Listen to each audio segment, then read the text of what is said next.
Once upon a time, there lived a Raja, king, who was left with two little daughters, the two princesses, when his wife died. Not very long after his first wife died, he married again. His second wife did not care for her stepchildren and was often unkind to them. The Raja, their father, never troubled himself to look after them, but allowed his wife to treat them as she liked. This made the poor girls very unhappy, and one day one of them said to the other, "Let's not stay here anymore. Come away into the jungle, for nobody here cares whether we go or stay." So they both walked off into the jungle and lived for many days on jungle fruits. After they had wandered on for a long while, they came to a fine palace which belonged to an ogre, but both the ogre and his wife were out when they got there. One of the princesses said to the other, "This fine palace in the middle of the jungle can belong to no one but the horrible ogre that has hurt our people for so long. But no one is at home now. Let's go in and see if we can find anything to eat. I am so tired of jungle fruit." So they went into the ogre's house and found some rice. One princess kept watch out of the window while the other boiled their dinner. They hadn't even finished their meal and put the dishes to the sink when the ogre and his wife returned home. The two princesses were so frightened that they ran up to the top of the house and hid themselves on the flat roof, where they could look down onto the inner courtyard of the house, and from the other could see the open country. But the rooftop was a favorite spot of the ogre and his wife. Here they would sit on the hot summer evenings or hang their clothes to dry in the open sun. The two princesses had to hide. They found shelter behind some stalks of corn, but that would not hide them for long. When the ogre came into the house, he looked around and said to his wife, "Somebody has been moving the furniture. Everything looks different. Wife, did you do this?" "No," she said. "I don't know who could have done all this." "Someone also has been cooking the rice," continued the ogre. "Wife, did you cook the rice?" "No," she answered. "I did not do it. I don't know who did." Then the ogre walked around and around several times with his nose up in the air, saying, "Someone is here now. I smell human flesh and blood. Where can they be?" "Stuff and nonsense," said the wife. "You smell flesh and blood indeed. Why, with all the humans you killed only this morning, I should wonder if you didn't still smell flesh and blood."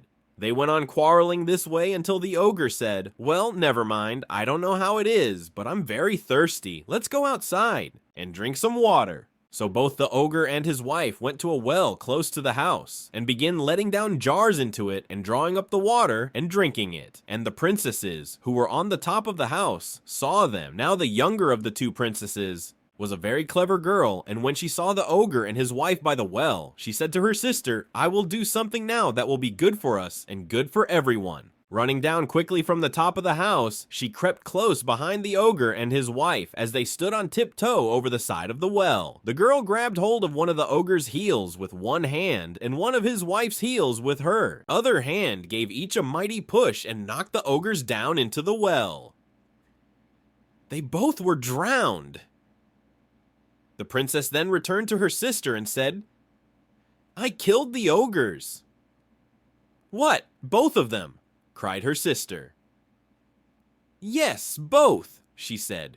"Won't they come back?" said her sister. "Never," she said. So the two princesses lived happily in the ogre's house for a long time. In it they found rich clothes and jewels, gold and silver, which the ogres had taken from people they had killed. Every morning the youngest princess would tend to the flocks of chickens and herds of cows, taking them off to pasture, while the older one stayed at home, cooked the dinner, and kept the house. The younger princess, who was the wise one, would often say to her sister in the morning, "Take care that if you see any stranger, be it a man, woman, or child, come by the house, to hide so that nobody may know that we live here. If anyone should call out and ask for a drink of water, or any poor beggar ask for food, before you give it to them, be sure you put on ragged clothes and cover your face with charcoal and make yourself as ugly looking as possible. Otherwise, seeing how fair you are, they might steal you away and we would never meet again." "Very well," her older sister would answer, "I will do as you say." But a long time passed, and no one ever came by that way. At last one day, after the younger princess had gone out, an old Rani, queen, the wife of a neighboring Raja, who had been traveling for many days with her attendants, came near the place when searching for water, for she and her people had been seeking all through the jungle for a stream but could find none. When the Renee saw the fine palace standing all by itself in the middle of the jungle, she was very much astonished and said, "It is a strange thing that anyone should have built such a house as this in the depths of the forest. Let us go in.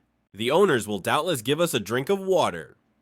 "No, no, do not go," cried her attendants. "This is most assuredly the house of an ogre.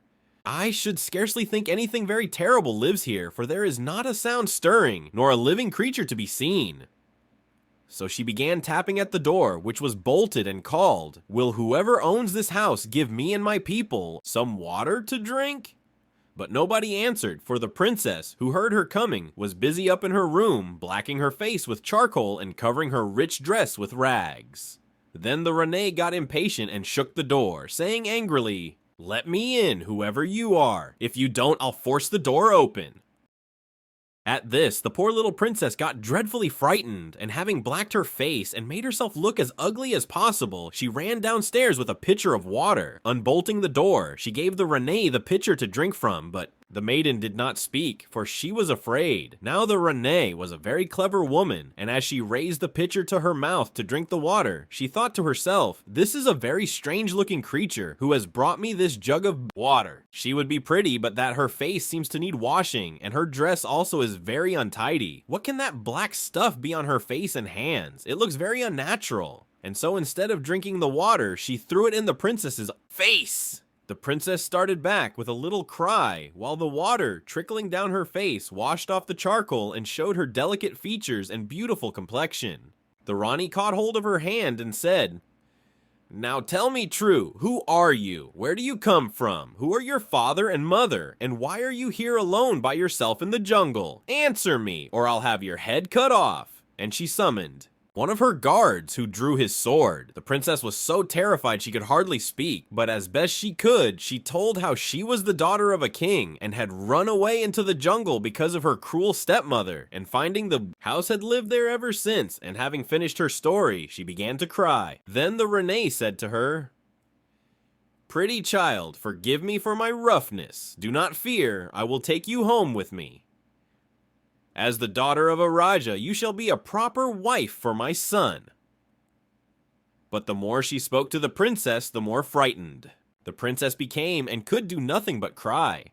Now the girl had said nothing to the queen about her sister, nor even told her that she had one, for she thought, "This Renee says she will kill me. If she hears that I have a sister, they may kill her too."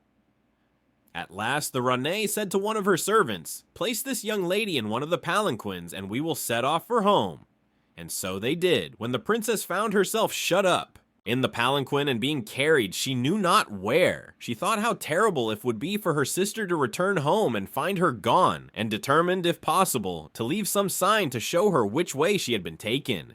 Round her neck were many strings of pearls. She untied them, and tearing her sari robe into little bits, tied one pearl in each piece of the sari, that it might be heavy enough to fall straight to the ground. And so she went on, dropping one pearl and then another and another, all the way she went along, until they reached the palace where the queen lived. She threw the last remaining pearl down just as they reached the palace gate. The Rani commanded her son to appear. When he did, she said, "My son, you have tarried long enough in choosing a bride. I told you that if you did not choose one for yourself, I would find one for you, and so I have. Here she is." And she thrust the girl forward. She was still weeping, and the prince could tell that she was hardly a willing bride. When they were alone, he whispered, "Fear not, maiden. I will postpone the wedding for as long as I can.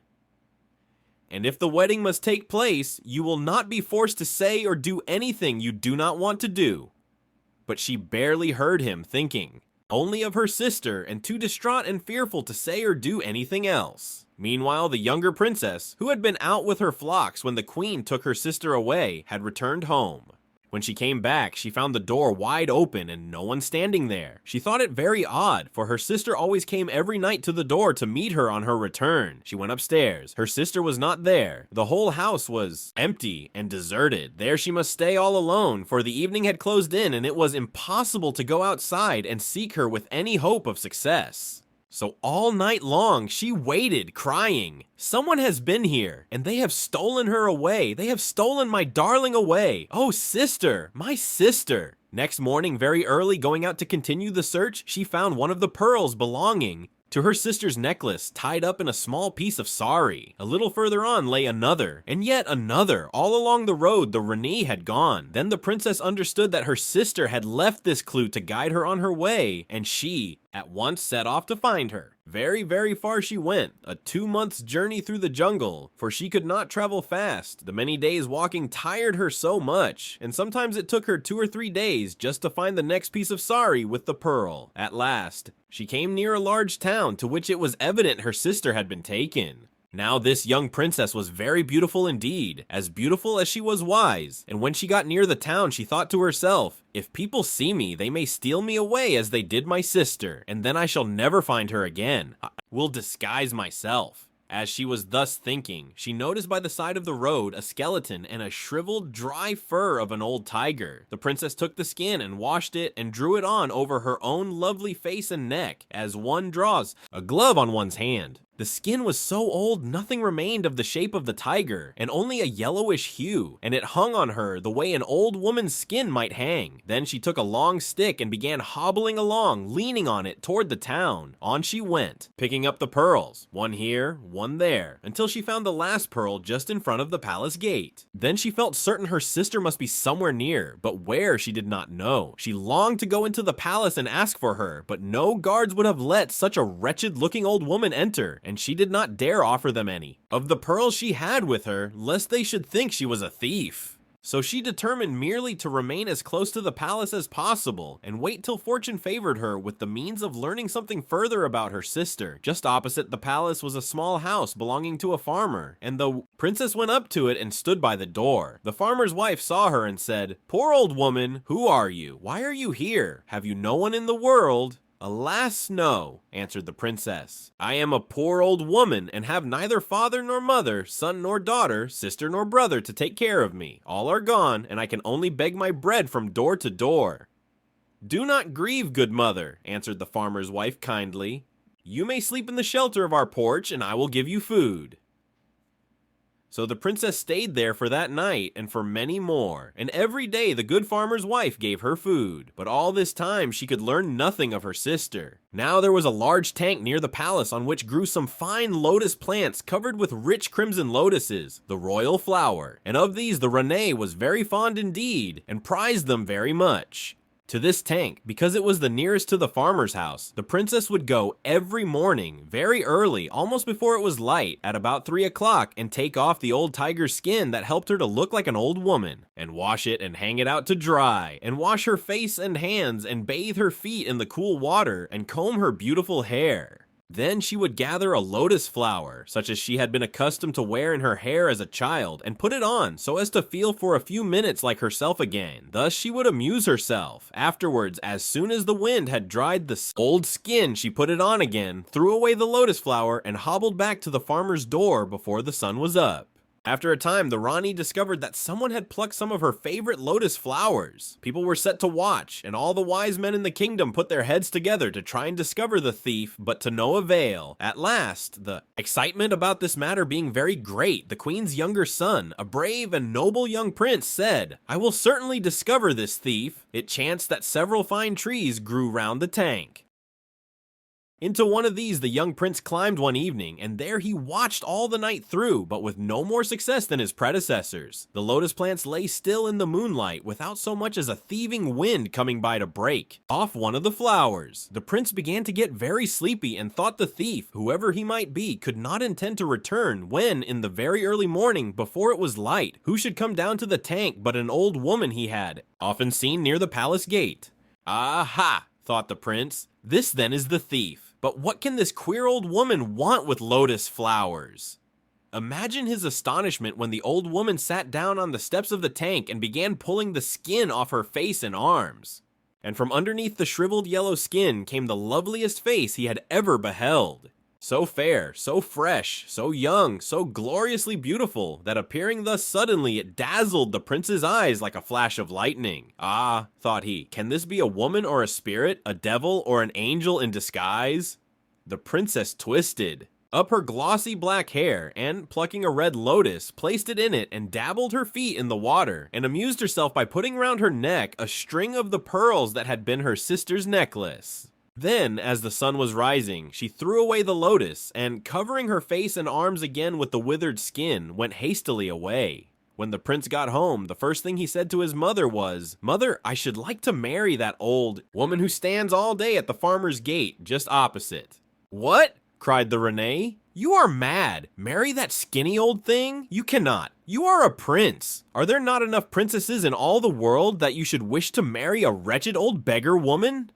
But he answered, "Above all things, I should like to marry that old woman. You know that I have ever been a dutiful and obedient son. In this matter, I pray you, grant me my desire." Seeing he was really in earnest about the matter, and that nothing she could say would alter his mind, she agreed. Not, however, without telling him in no uncertain terms what a terrible mistake he was making, and sent out the guards, who fetched the old woman, who was really the princess in disguise, to the palace. There she was married to the prince as privately, and with as little ceremony as possible, for the Ranee wanted no one to know of the matter. As soon as the wedding was over, the prince said to his wife, "Gentle wife, tell me how much longer you intend to wear that old skin? You had better take it off. Do be so kind." The princess wondered how he knew of her disguise, or whether it was only a guess. She thought, "He seems kind, but if I take off this ugly skin, my husband will think me pretty, and perhaps he will shut me up in the palace and never let me go away, and then I shall never be able to find my sister. No, I had better not take it off." So she answered, "I don't know what you mean. Nobody can change their skin."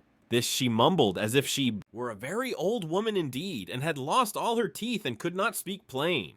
At this, the prince laughed very much to himself and thought, "I'll wait and see how long this lasts." But the princess continued to keep on the old skin, only every morning at about 3 o'clock before it was light, she would get up and wash it and put it on again. Then some time afterwards, the prince, having found this out, got up softly one morning early and followed her to the next room, where she had washed the skin and placed it on the floor to dry. Stealing it, he ran away with the skin and threw it on the fire. So the princess, having no old skin to put on, was obliged to appear in her own likeness. As she walked forth, very sad at missing her disguise, her husband ran to meet her, smiling, and saying, "How do you do, my dear? Where is your skin now?"